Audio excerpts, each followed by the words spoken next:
But before we start the session, please do well to drop in the chat box where you are joining us from, and then your expectations for today's session. And also, when Alfred asks you a new question, let's make it very engaging. Drop your thoughts, your comments, your aha moments, all in the chat box. So let's do have a great one. Over to you, Alfred. Thank you.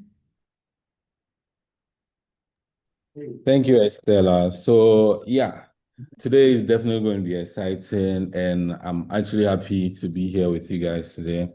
We're going to talk about mainly how to identify a problem that is quite common, that if you solve, you would definitely be able to get people to pay for it. And that is even the most important part of this session, the ability for people to pay. Okay, so I'm sure there are people on this session now who have built products.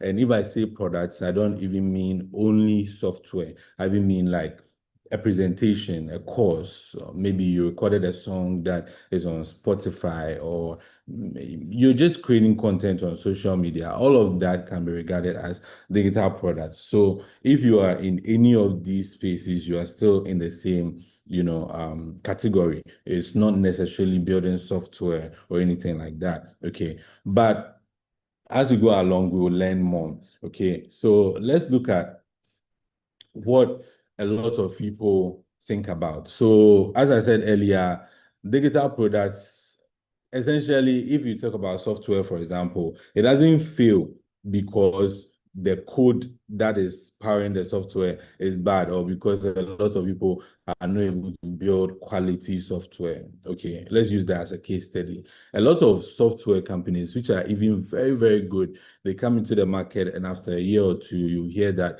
they've shut down, they are no more operating, and you wonder why that happened. Okay, and that is why we're going to even go through this. So you realize that you can have a software that is technically impressive, like it's well done, you see it and you feel like, wow, this is really good. But then you realize that it may not be commercially useful. Okay, if I say commercially useful, I mean, if a product is commercially useful, it means that it's built on three things: the pain points of the customers who are using that particular product, so the users, if it solves their actual pain, and then if there are a lot of people who have that same pain or similar pain, it means that your solution will reach a wider audience. Okay, and now if these people are even willing to pay to solve that pain, because somebody may have a pain that they feel like they can bear it, so there's no point paying a lot of money or even some amount of money to solve it. So you have to combine these three things: the pain, the reach, and then the ability to pay for that particular solution. Now, let's look at the next part, which is also important. Hi, Alfred. Yeah. Sorry, your screen is paused. We can't see it. Right. Okay. Okay, yes. So I get it. Okay. So I think I just mentioned this just now, so let's just move along. Okay, so talking about identifying a problem, yeah, you realize that wherever you find yourself or wherever you plan to release your product or launch your product, that is where you will consider your market. So if, let's say, you are in Ghana and you are targeting university students in Ghana to use a particular product, or maybe you are in Ghana and you are targeting businesses who are in a certain sector to use your products, the first question you have to ask yourself is, what does the macro level tells me? And the macro level basically talks about the economy, so Ghana's economy, and then the policies in the country, even the technology in this country. For example, if you want to build a software for parents so that they can use that to pay their kids' school fees, monitor their activities in school and stuff like that, you want to now understand how are parents accepting digital technology in Ghana. So what's the internet penetration? In which places are people mostly using the internet? And which specific parents, like let's say you take Ghana, maybe in Greater Accra, you have a lot of parents who are using the internet. But maybe if you go to more rural areas, you would know that a lot of parents may not even bother using smartphones, or even if they have smartphones, they wouldn't download an app to track all of that. So now your decision will go between let me build an app to maybe, let's say, let's build a USSD code that if you dial, you can access that same service. So you have to look at the macro level. Now, after you look at the macro level, you have to also look at the micro level. Now, the micro level is giving you pricing in the markets. So what are the competitors, similar products, how are they priced? And now you look at the choices. So the customers that are buying your product or potentially going to buy your product, they are going to spend. So right now, what are they spending on? And what are the things they are possibly buying, and how are they making those choices? So you look at the customers, their habits, their current income level. Because if you are bringing a solution that costs 2,000 Ghana cedis, and a lot of people in Ghana, probably their salary is around 4,000 Ghana cedis, and after expenses, they are left with 1,000 cedis. A lot of people will not be able to afford that 2,000 cedis product. So you now have to reconsider how you price and all of that. Now, away from macro, micro, and now looking at the customer, you are now getting closer to the actual problems you want to solve, because now you can clearly tell that this country is possibly operating this mode, and now this is the internet penetration. These are the things the current people in the country are spending money on. Now, this is their habits and their income level. So what are the problems if I solve? This customer is willing to pay. Now, let me just chip this in. If, let's say, for example, somebody is having 200 cedis after their major expenses in a month, and now they need to spend that money, you are going to go back to senior high school economics, which is opportunity cost. The person has 200 cedis. They have so many things they would want to do. So why would they spend that 200 cedis on your product? You have to now reverse engineer that to know what is on the list of this person and why your product should be on the top of that list. That is basically going to give you the list of problems you should solve. Okay. Now, back to the macro conditions. That is very, very important, because that is what is going to guide you into understanding what people can buy, because the income levels in the country, the inflation rate in Ghana, for example, the technology and the internet penetration is also important. Even the policies around some of the things you're going to build in the country. Like if you are building technology in Ghana, we have certain rules and regulations around fintech, around data protection, and a whole lot. So you have to understand all of these things before you start developing. Now, you also have to look at the demographics, okay? Now, the changing demographics and all of that. I mean, you don't have to do all of these things to the T, but it's good to look at it so that you form your own thoughts around the markets before you start solving a problem. Okay. Now, the microeconomics part, this is where you look at how the customer would think about buying your product, as I said earlier. So they would think about, if this product is urgent, okay, is it worth the price? What will I give up? That is also very important. And then, can I trust the seller? In this case, if you have 4 or 5 different businesses providing the same solution, why would they prefer to go with you versus another competitor? Okay, so you have to consider the microeconomics on the level like this. Okay, now I'm not going to spend so much time here, but the demand is not the same as attention. Okay, if you are basically going to start a project, run a course, sell something online, start an e-commerce business, whatever it is that you're trying to build digitally, you have to understand that demand is not the same as attention. You could have a page that is marketing something online, and they have 100,000 views. You see so many comments, but then if you look at the back office, how much they've been able to sell, you see that out of 100,000, they probably even sold about 50 or just about 100. Now you see another brand that is having about 1,000, 2,000 followers. They post and they don't get so much engagement, but then their back office is telling you that they are making sales a lot, because demand is not the same as attention. A lot of people can sing and do challenges to promote their product, but at the end of the day, Are people willing to buy because you can sing or because you can jump on a TikTok trend? That is not why the person is buying the item. They will basically purchase your item if it fits the microeconomics, if they know that this is urgent for them, the competitor-wise, you are the top of the list. Okay, everything arrives at one point. Let me pay for this good because it serves the purpose I need it for. So you always have to think about that. Although it's also fun and really nice to jump on TikTok trends, to market your products, to reach a wider audience, but it's also very important to make sure you are solving the core pain points and then you are identifying problems that people are willing to pay for. Okay. Now, the core part, which is the problem part, we are going to look at how to identify a real problem that is not weak, okay? Because you can have a problem that is, solvable. You think, okay, yeah, I have an upper hand, I can really solve this problem. But at the same time, it's not strong. It's more or less like a weak market, okay? So you want to make sure that this particular problem is not just a pain, okay, but then there is the ability for the market to pay for it.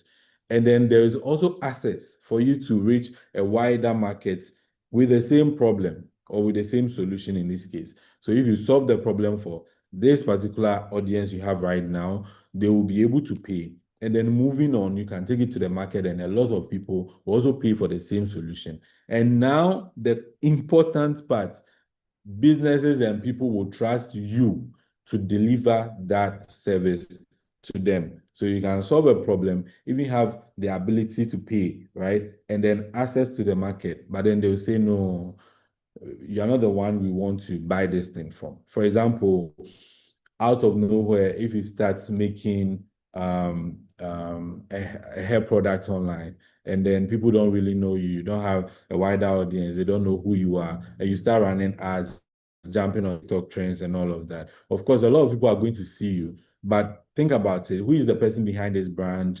We don't see the person's face. Always the person is hidden and is saying that this hair is good. So how are we going to trust this person to person? Okay, so it's always important to formulate your brand, your business, your solution around trust, things that people can trust you. If you can show yourself more, if you have a deeper knowledge in the field before you start marketing. Let's say maybe you are a trained HR specialist and then you've been working for 5 years and then you decide to do a course on how people can get a job. If you put out that course, just the first line saying that you have this number of years in this space and you have seen so many people, or maybe this number of people interview through you, and then these are the things you have been able to spot, and you've put together a course on that, people will trust and pay for it. Do you understand? So it's always important to build a trust factor as well. Now, before you go ahead to even build a product, whatever, you have to now ask yourself a few questions. So let's try and say, put together a one-page document, okay? You're going to ask who feels the problem, okay? So who are you providing this solution for, okay? Now, how often, does this problem happen? Because you don't want to solve a one-time problem. You want to make sure that, okay, if somebody buys from you, when is the next time they're going to feel this friction again to come and buy from you again? So that means you have a repeat customer. If it's a one-time solution, then you have to think about it in seasonality, that, okay, maybe it happens every year. So even if this person doesn't come back, another set of people are going to come back to also tap into this same solution, okay? So you look at how often. Now you also look at the payment part. Who pays and how much, okay? You can have a problem that you are solving and the person who pay is not the same as the person who enjoys the benefit. For example, if you are providing a solution for kids, the kids don't have the ability to pay for the service, it's their parents. So you are now going to formulate your thoughts around which parents will be able to pay for this service for their child, because the child doesn't have any purchasing power. So you have to think about who is actually paying for this, okay? And now we're looking at the when, which is when does this become urgent? Okay, it's important to understand that. And then what do people use now? So whatever problem you are solving now, try to understand how people are solving that problem now. And if they don't even have any solution, that even becomes a much obvious opportunity for you to tap in. But it's also important to understand how are they managing that problem. Maybe there's no solution, but there's something they are doing. Try and understand that. And then you look at where can you find the first 20 users? Okay, it's important. Let's say you are selling an ebook.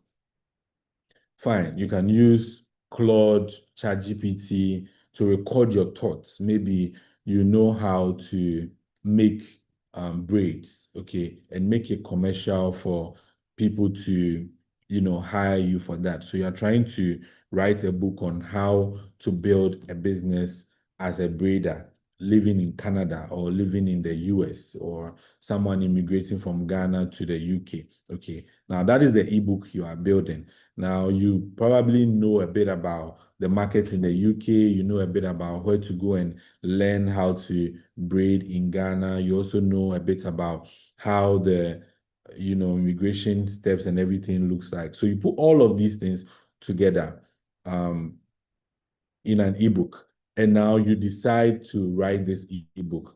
Now you want to make it faster. You don't want to go through the traditional way of penning everything down. So you go to Claude, you speak, and then Claude puts together the ebook for you. You proofread it, you are good to go, you do your designs, and now you start marketing. Most of the time, you jump into marketing before you realize that, oh, this is not even what people are looking for. I should have written a book about how you can even get a job in the UK, because maybe people are interested in that more. To mitigate that problem, what you want to do is that try and find your first 20 customers and understand where you can get those first 20 customers. If you don't solve that first 20 customers problem, you'll build a product and now it becomes difficult to enter the market, because even the first 20 customers, you can't think of where to find them.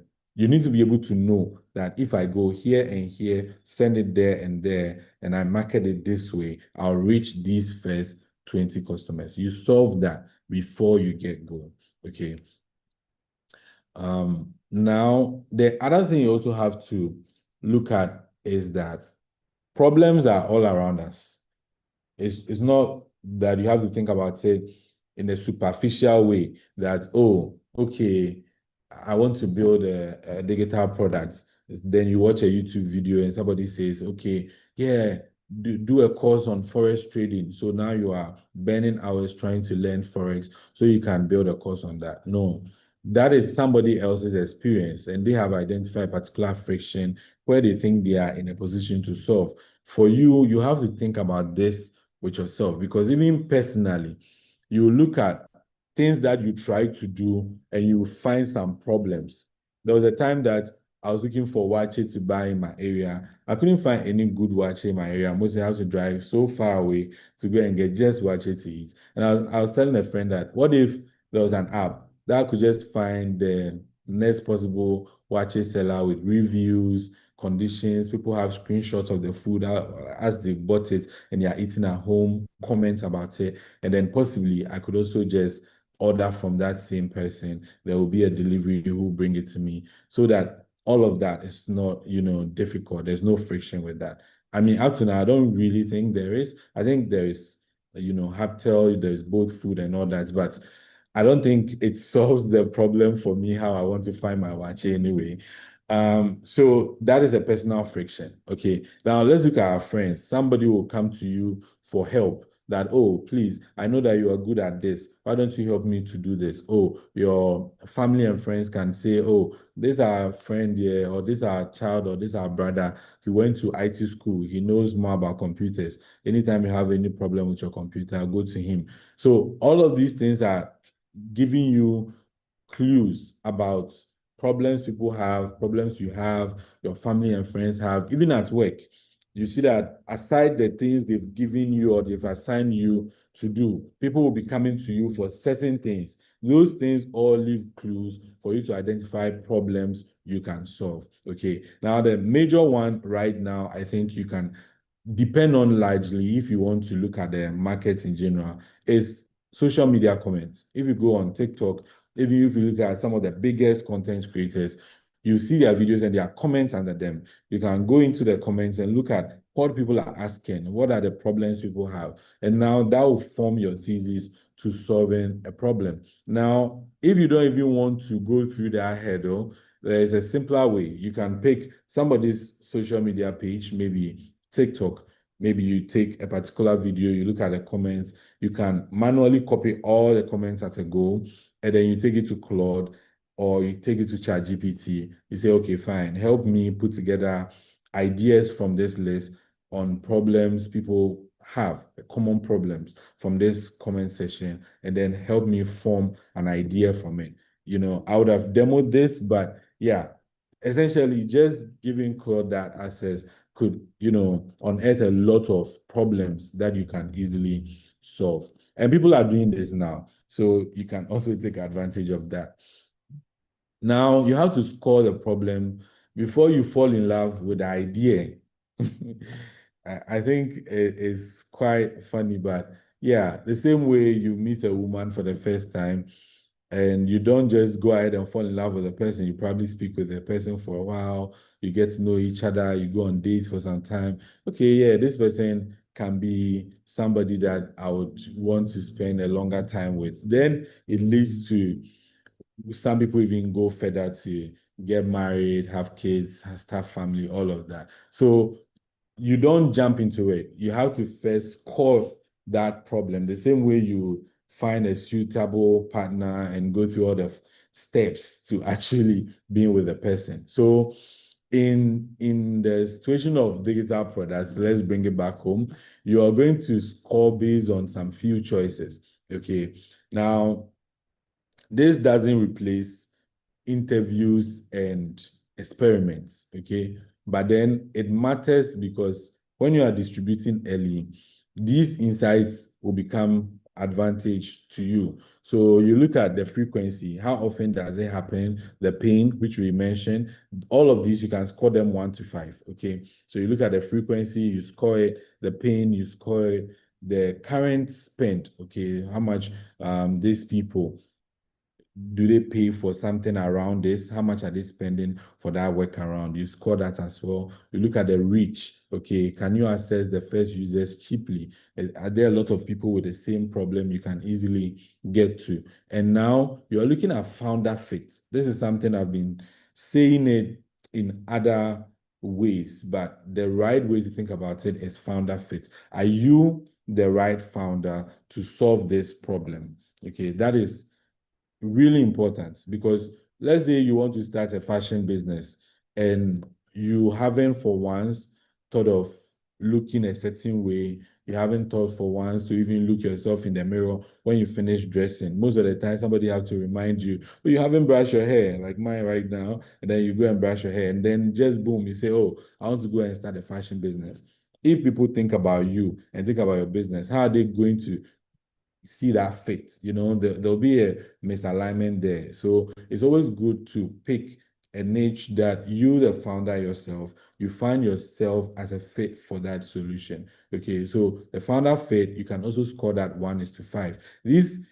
This can be a different angle. Let's say, for example, you have a lot of money, you can decide to go into fashion, get a lot of influencers, pay a lot of brand marketers to stand in for you, market a product, you make money, and then you keep yourself behind. But if you are going to be the founder-led type where people are going to see you, you're going to show your face more, then it's important that there is a good founder fit for the problem you are solving. Now, this is the stage where you are turning a problem into a testable promise, okay? The whole thing is that you have to keep the promise focused on one customer, one pain, and then one outcome. Okay. You don't want to end up solving a problem that is not so clear. And it's like you are solving this problem for too many different variants. So let's say you have one platform, and the same platform you are selling ebook. You yourself, you have an online course, you have a mentorship program. At the same time, maybe you are doing one-on-one session, you are doing meetups, one person, you are even booking trips, you are taking people on tour to other countries. It becomes confusing what exactly you are solving, because now, are we coming to you for your one-on-one sessions to do this specific thing? Are we buying your ebook for this specific thing?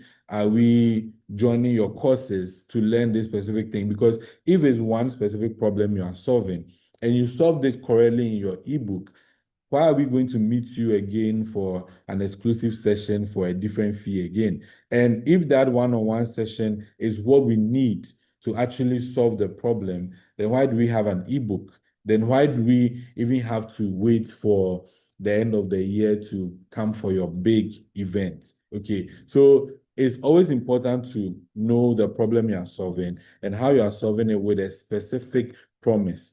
If it's an ebook, let the ebook solve that problem. If you want to go ahead and launch an event on top of that, specify another problem or a similar problem that event is solving, not the same problem. And if you want to do a trip to Kenya or whatever, that should also solve another problem or a similar problem.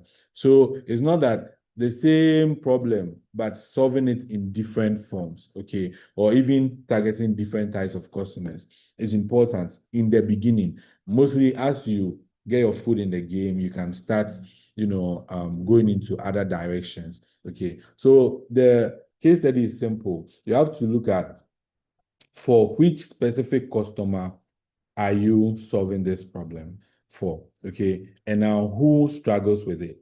You see, what you are seeing here, okay, is something you need to, I think if you can, you should even screenshot it. But I think after the session, we're going to also share these templates with you.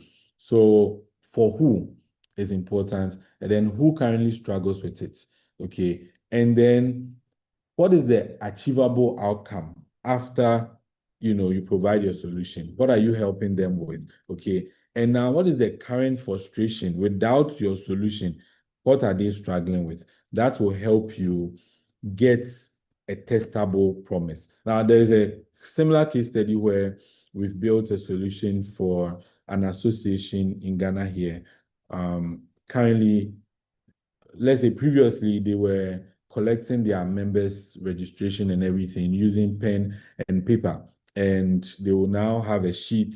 You fill it and then you sign. They will keep it in a docket in their office. Now the problem with that is anytime they need to check if somebody has registered or not, they need to now go and pull all of those files, about 200 to 300 files, flip through them because even the files are not arranged in an orderly manner. So you have to flip through them until you find that person's name, pull out and verify, okay, this person has registered, pull it back and pack everything again. So if you have people coming in, let's say every week, you have 5 people. It means that every day you're going to pull all those files and pack them back again, which is quite hectic. Instead of putting those hours into productive stuff, you're going to end up unpacking and packing. And sometimes you even forget if somebody has paid their dues or not, because maybe you save that data in an Excel on this computer. That computer is no more working. So you have to go to the person for the person to bring a passbook. Now you check in the passbook, okay, this person has paid. Okay, fine, then let's go and record it. But what if the person even uses their own pen to write that they have paid? How would you know the person paid or not? So we spoke to this association and then we put together a solution for them. Now, this solution takes away all of these frictions. So if they want to find if the person has registered, they'll just log in and then they'll be able to do that. Again, I would have demoed that, but maybe after the session, I'll take you through that. Okay. Now, we are looking at building a solution for a problem and then taking it to the market and potentially getting people who can pay for that solution to pay for it. But before you go ahead to spend so much money on building a product. Let's say, for example, you want to build a software in this case. You may end up paying developers, servers, and a whole lot in the beginning to solve the problem because you have that conviction that if you're able to build this software, the whole Ghana will use it, and then Charlie, if you do the math, you are making a lot of money. If everybody is even paying 50 cedis a month and you have 100,000 people, you know how much money we are making. Multiply that by 1 year, I'm making $1 million. So because of that conviction, you go ahead and then you spend 30,000, 50,000 to build a software, only to realize that, Charlie, you have to go back and change this. Now the developer will say, oh, yeah, to make these changes, you have to pay this extra money. Now you make that extra change, you go to the market, they say, oh, you have to even change this again before we use it. You keep spending a lot of money. By the time you start getting paying users, you'd have probably even given up, or you'd have blown your entire money. If it's a loan, you'd probably be in jail because you wouldn't be able to pay. So it's important you always build what we call an MVP, which is a minimum viable product, and is the smallest proof that people are willing to pay for it. So for example, the dues collection system, for example, before we even built the solution, we asked them to use a payment link on Paystack. Okay, so now that payment link on Paystack had a dues attached to it, and now they were sending that onto a WhatsApp group. Now in the WhatsApp group, they will use that to pay. Even not just them, there are even events and other brands. We got them to also sign up, and then it was basically simple. Just use this payment link to handle your transactions. Now the payment link worked, and now the Excel sheet attached to that also worked, but then we use Google Sheets so that it can be tracked in a Google Drive, and even if you lose a computer, that data can still be there. So Google Drive payment links worked for some time, and now the demand was quite strong. So now you have the willingness to go ahead to build a smaller version of the app, which you don't have to spend so much on. Right now, because of AI, there are so many tools you can use. If we have time, I'll show you some of them after. But there's Lovable, there's Bolt, there's V0. There are so many AI tools right now. If you give a simple prompt, it can help you build a simple product. And if I say a simple prompt and a simple product, what I mean is don't go and say, build an association management system for me, and just like that, you expect it to do it. No. What you have to do is that let the AI understand that maybe you are not a tech-savvy person, or you are not a software developer in this regard. So it should help you build a smaller version that the association can use, or whatever market you are trying to target. Let the AI build a smaller version of that. Something simple it can build and finish within a day or two. And now you can use that to test. Don't go and say, build me a whole management system. That will probably give you something you will not be able to use. Okay, so mostly in the beginning, this will be manual.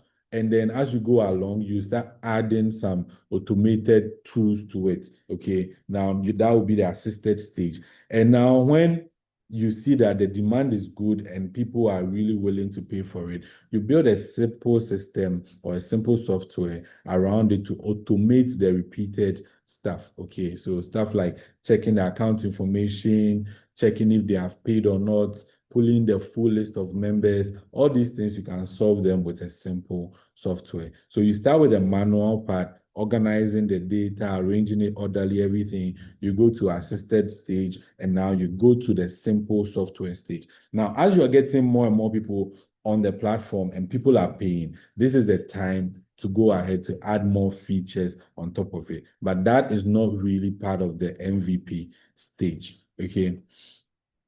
Now, if you are going to launch anything, make sure that at least people are committing to it. So don't go ahead to build and launch if people just say, I like it. I've been there. A lot of people tell me, Alfred, if you can build this for us, we will use it. I love this idea. If you build this, it will solve our problem. And I'll just jump straight to building it. And then we take it to the market and they'll tell you, please, can you go and make these changes? Oh, I'm speaking to my boss. Okay, let's talk on Friday. And then you see 2 years will pass, you don't have anybody willing to pay. So make sure that after they say they like it, you also move to the second stage, which is acting. Are they willing to join a list of people who are waiting for this solution, so that when it's ready, you can come back to them?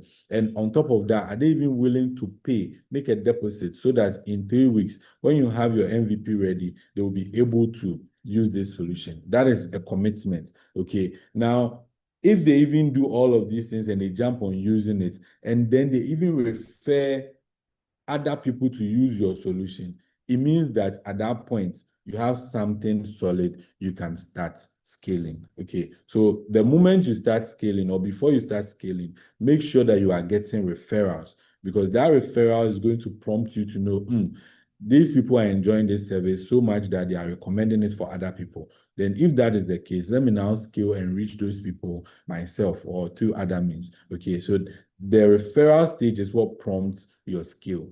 Okay. Now, we're just going to go through this quickly. So you basically build, and then you measure, and then you learn the behavior. So you build one assumption. You try and get one core assumption in your head. You build that, and now you measure the behavior, how people are using the solution you have built. Now, as you measure that behavior, you will learn, and now you get one decision. Okay, so it's a strong signal, mixed signal, and then no meaningful signal. This means that if you go through these 3 steps and then you get strong signal, you learn that there's a strong signal, you keep building that idea. Okay, if you get mixed signal, well, maybe it means that you can come back and change a few things to see if people are going to give you a strong signal. But then if there's no meaningful signal, it means you should stop. You don't have to really die with it, right? If there's no meaningful signal, maybe you can pivot to solving another problem. That is why it's important to pick one problem, one assumption, one behavior, one decision. Okay, everything is just focus, not variance, trying to solve so many things. Okay. Now, the last bit I think is important is that you should build a strong brand for yourself. Okay. A lot of people prefer building and staying in the shadows. Nobody knows them. Yeah, I don't want to show myself and all of that. Yeah, it's cool. But that would have been cooler maybe 10 years ago. But today, if you're not showing yourself, that is also a problem, because who are we buying from? Who are we getting this solution from? If you go on TikTok, other people are marketing the same thing you are selling with their own image, and you are using AI to do videos. So you that you are using AI to do videos, how are we going to go past people who are showing their face to buy from you? And the people who are even using AI videos, they are okay. There are some people who don't even have any video at all. They don't even have any social media presence. Yet you are selling something on your website. How are people going to discover you? It's going to be tough. So it's important that you create your own brand online. You build. And it's important you can try teaching something around the problem you are solving, listen for questions, and then you build more around that. Okay, so it's important. You can even get a lot of comments and then use those comments to even improve the solutions you have. Okay, so for the next 30 days, you should take this 30-day path from problem to proof. Okay, so for the very first step, the observation stage, you're going to go day 1 to 7. You're going to collect 20 problem clues. 20. Okay, so you choose one group and one repeated pain. So after you collect those 20, you choose one group and then one repeated pain. Okay, now from day 8 to 14, sorry, you're going to interview. Okay, so out of this, you're going to speak to about 10 people, and then you're going to study their current workaround for this problem. So if it's your friends and family, people you know online, whatever, you're going to ask them questions. How are they solving this problem right now? Are they spending money to solve that problem? What are the challenges they have? What are the tools they are using? Okay, now as you get to that stage, you see the urgency and then the spend that these people are actually putting in to solve this particular problem right now. Now you now move to the delivery stage where you create a manual or assisted MVP. Okay, so it shouldn't be the biggest software solution or the big product you build, right? It should be something small, something they can use to solve the problem better than what they are currently doing, but they are willing to pay for. Okay, so something small. Okay, now you ask them for a paid pilot. It's very good that you commit, because if they don't pay for it, they will never come and pay. If you say they should use it for free, they'll use it for free. The moment you say they should pay, they'll start behaving differently. So now, after you get to that stage, you now decide, okay, if you want to keep, you want to change, or you want to stop, then you run the next loop. So this 30-day challenge is going to give you a very concise flow. So by the time you get to the end of it, you know, okay, should I keep building this thing? Should I change maybe this feature and that feature to see, because these people said they are willing to pay, but they just need these changes to be done, or they've even paid to commit, but they are seeing these problems. So let me go and fix them. Or let me just give up on this totally and solve a different problem, because you have 20, problem clues initially, and then you are trying to solve. So you have to be dynamic. If this doesn't work in 30 days, maybe you should pivot to solving another problem. Okay. So that is basically everything. So before you leave today, it's quite simple. You have to solve something small, and then you have to charge earlier, and then you have to learn faster. Okay. So solve something small, charge earlier, and then learn faster. Okay. So demand should be proved before the product is scaled. You don't scale before you see the demand. Okay. So before we go, or before we even jump into questions and all of that, I want to ask if any of the participants have one problem they can think of, and if they have any first experiment they would probably want to solve around it. I mean, if you think about your real life and all of that, if you have some identical problem, or if you identify the problem in your mind that you can go and solve right now, and then if you think you know the solution, maybe you don't want to share to everybody because somebody may pick your idea and go and solve. But yeah, you can just confirm if there's something bubbling in your mind and you would want to go and solve it. Yeah. So Estella, over to you. All right, thank you so much, Alfred. I mean, this has been really, really enlightening. I think that, I mean, especially for me, the aspect of the MVP, which I think that most of the time we just jump into feeling like we have a big problem we are solving, and we don't really test to check if there's a real demand and people are willing to pay for it. I have quite a number of ideas that are running through my mind, but I would also throw it to the participants if they can just comment in the chat if they have any problem that has come to mind as Alfred was presenting and they want to. I mean, if you want to share, why not? But if not Yeah. to, if not to, but maybe, I mean, it's a very basic one. Maybe someone can pick it up and make something out of it. I'm thinking of shops in local, I mean, residential areas. Sometimes when there's a monopoly kind of thing, they tend to really have bad customer service. So I mean, when you're talking about the watch it thing, now I'm thinking that okay, what if there's something like that and there's a rating, you can know whether you have to go to this shop or that shop or that. I mean, that's just my thoughts. But okay, I think I see some comments in the chat box. So this is from Nanaya in Eyim, or please Yeah. pardon me if I butchered your name. So she says that a period tracker for Ghanaian high school girls. Yeah, that's a really fine idea. But again, you have to still go through the same process to know if there's a willingness to pay for that solution.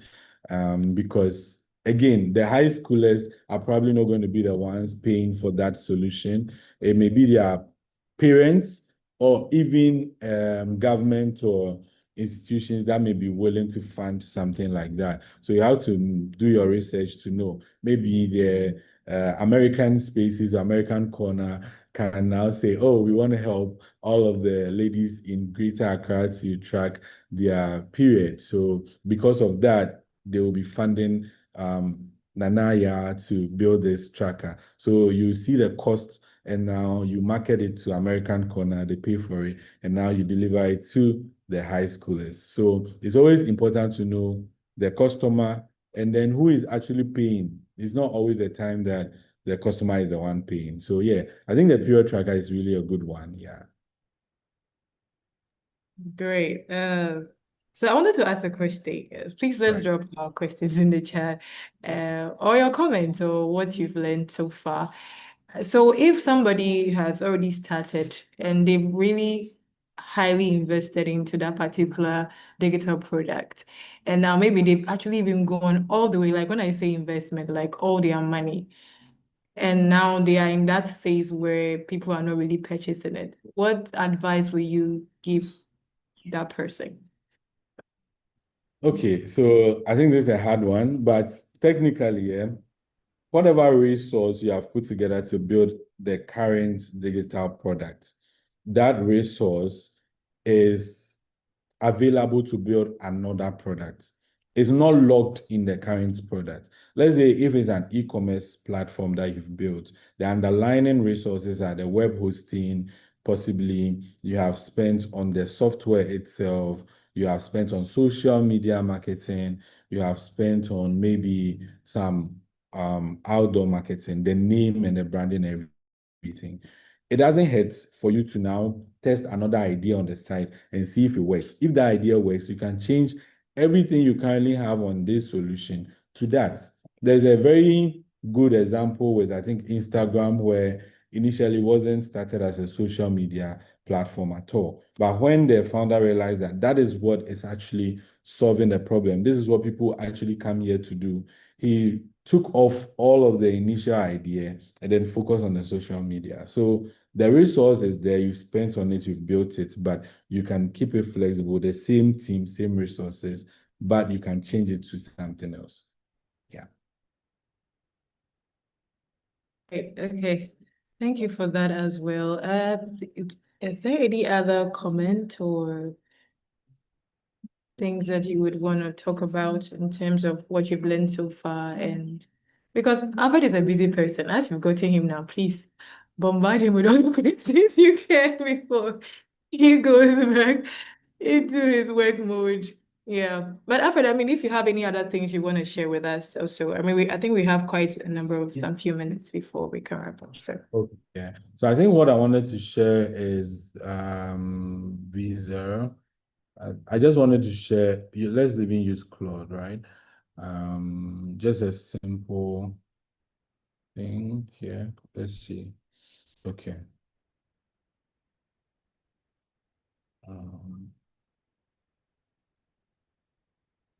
Okay, yeah. So let's maybe look for a YouTube video, or for now, let's just go this way. Okay. Hello. Can you check online?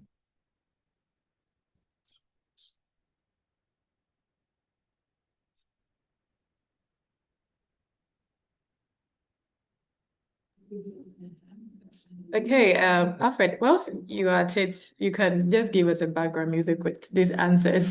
So we have some questions in the chat. I think this from Ellie. He said, asking that how do I get funding for my small secret project? Hey, secret projects. Okay.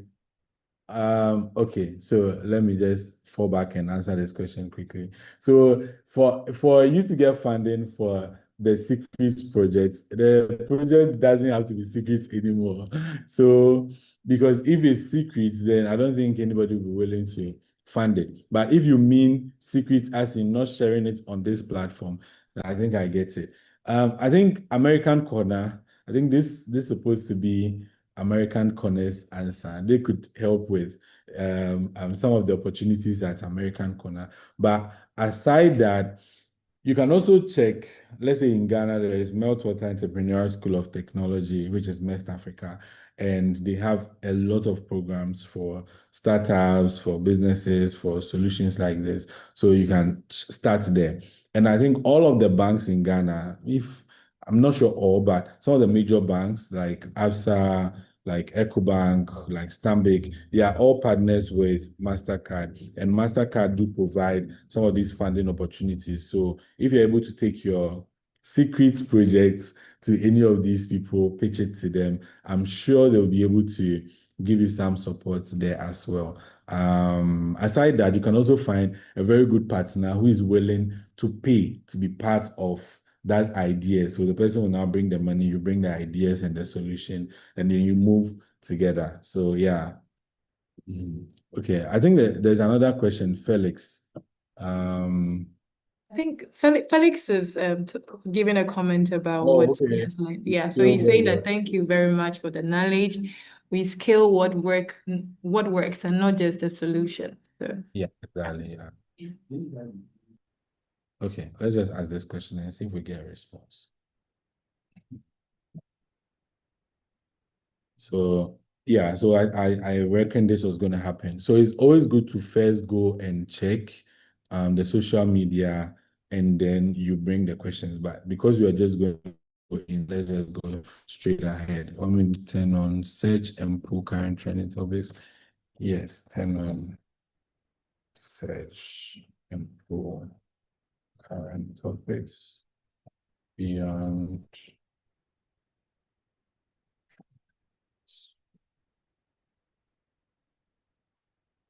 Okay, so basically you are depending on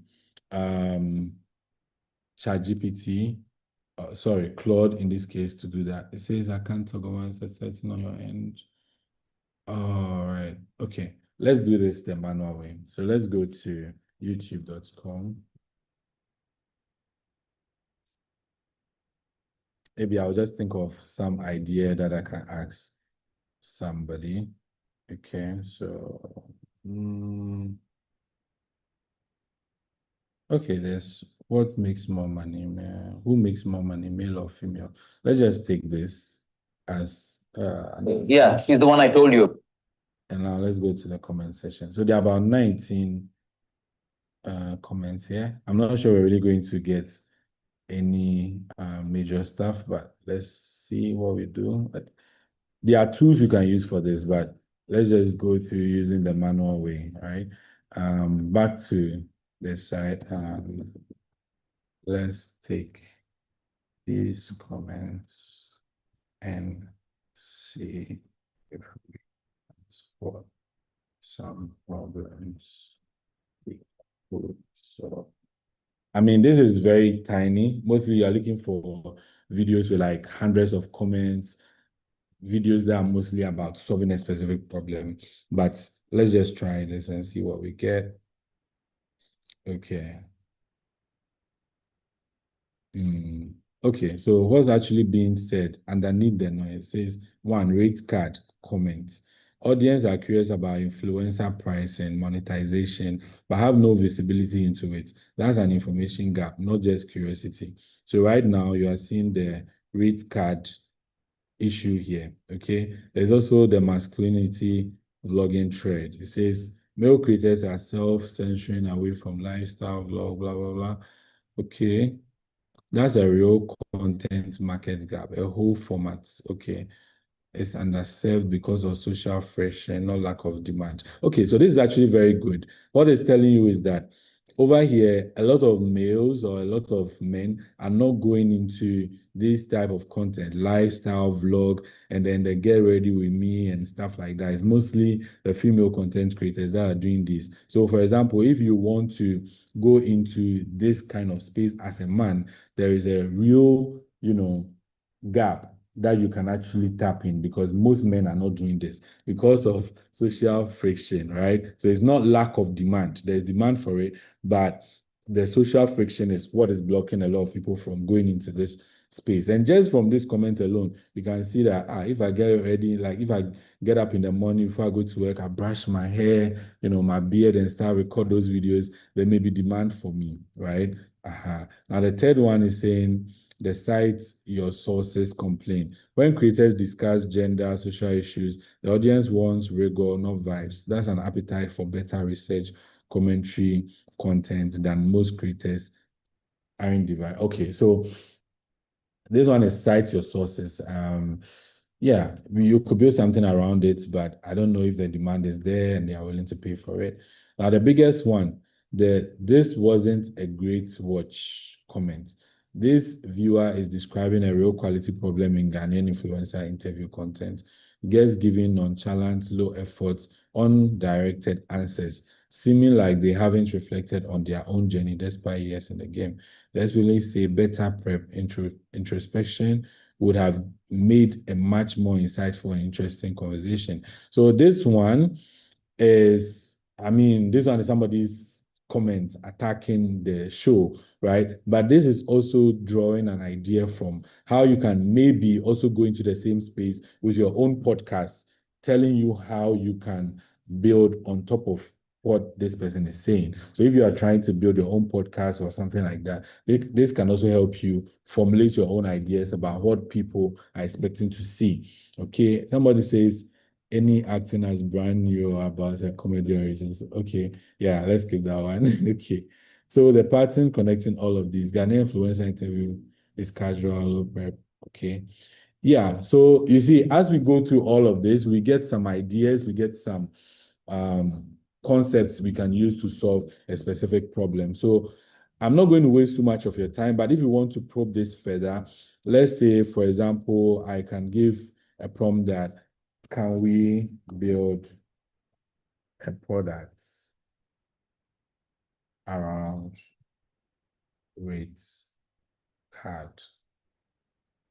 Okay. And this is basically now taking us to the product development stage, right? So we are going to see what it's going to say. So now it's giving us data on why rate card is a real problem in Ghana, possible product direction. So a rate benchmarking database calculator. So creators input their followers, engagement, rate card, all that. They get suggested rates range based on aggregated Ghanaian market data. So this is not bad, but again, are they willing to pay for it? Now, a possible rate card generator and content creator media kit builder. This, I think, a lot of people may want to pay for. If you connect this and then maybe the first one, okay? And then a marketplace directory. Yeah, this is something I was trying to work on last year. So you have a directory where most of the creators are and they are verified and you can contact them direct, you can pay, and then they can also offer maybe the marketing videos and stuff like that for you. Yeah. So you get a whole idea. Now, as we are here, we are getting closer to building a whole product around rate card. But yeah, I'm not going to go ahead to do that. I'm sure if anybody else is on the call that's interested in doing that, they can go ahead to tap in and do that. So you go through this chat and now you get your whole idea. Now you can go back to asking questions with real creators, people you know who are creating content. Try to understand the market firsthand. Okay, now you come back to Claude, you give all those comments, and then you can start building from there. So yeah, I hope this has given you a better understanding of how to go about these things. All right, thank you so much, Alfred. This has been really, really extensive and great. I really enjoyed the session. And then from the comments, I know that all of us have really, really picked a thing or two. I think from Agri, she says that she notices that she can apply everything she has learned here, not only to digital products, but even physical products too as well. So she says thank you. So thank you so much, Alfred, once again for coming to give back, to American spaces, American Corner community. We really appreciate it. Thank you everyone also for joining us today. This program is proudly brought to you by Mobile Web Ghana in partnership with the U.S. Embassy Ghana. We are located at North Legon. So you can just Google American Corner Abuba. You can come here and get access to free internet, get access to books, educational opportunities in the US, and amazing programs such as this. So thank you all for joining and thank you for your comments and engagement. Also in the chat, please see through that you fill the session poll that we have placed here, as well as connect with us on our socials so that anytime we have programs like this, you can get updates.